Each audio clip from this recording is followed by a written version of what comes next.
Here are the addresses of every factory manufacturing bombs and ammunition for Israel.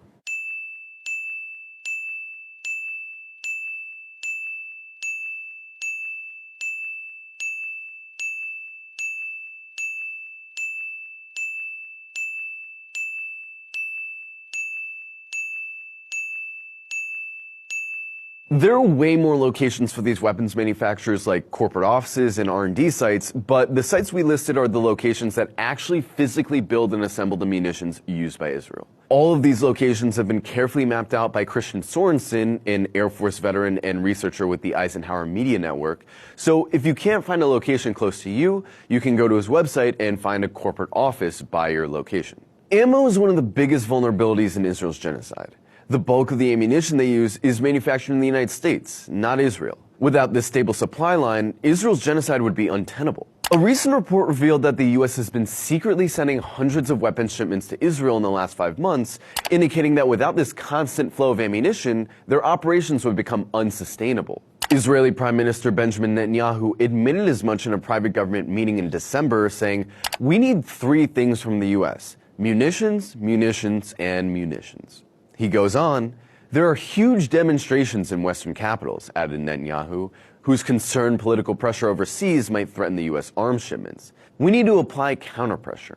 Ukrainian President Vladimir Zelensky more or less said the same thing about U.S. weapons shipments being crucial to his war against Russia. In 1977, the UN Security Council unanimously passed an arms embargo against apartheid South Africa on the basis that those weapons would be used to commit crimes against humanity. Today, the United States is sending weapons to Israel with the knowledge that these weapons will be used to commit genocide. The United States is a signatory to the Arms Trade Treaty, which explicitly prohibits this, but the United States continues to arm Israel anyway. You could argue that the people who've been protesting weapons manufacturers around the country are actually upholding the U.S.'s obligation to this treaty where their government has failed. And on a final note, because we know this is going to come up, the people who are protesting weapons factories aren't against people having jobs or feeding their families.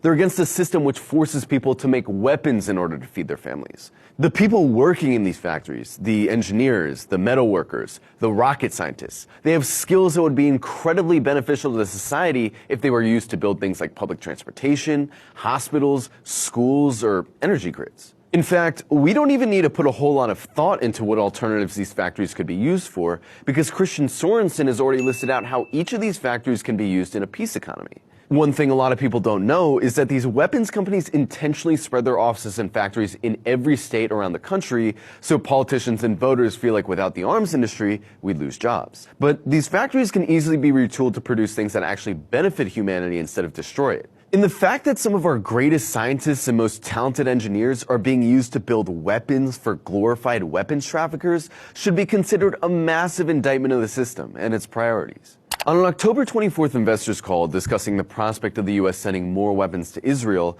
the CEO of RTX, formerly Raytheon, said, quote, "I think really across the entire Raytheon portfolio, you're going to see a benefit of this restocking. This genocide is, of course, a land grab, it's colonialism, but it's also big business. And the ones pushing our government to keep this genocide going are these merchants of death who cheer at the advent of war and genocide.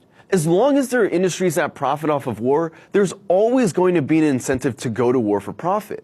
The U.S. arms trafficking industry spends hundreds of billions of dollars every year lobbying our politicians to maintain a foreign policy of endless war. And they profit off of every bullet and tank that gets sent.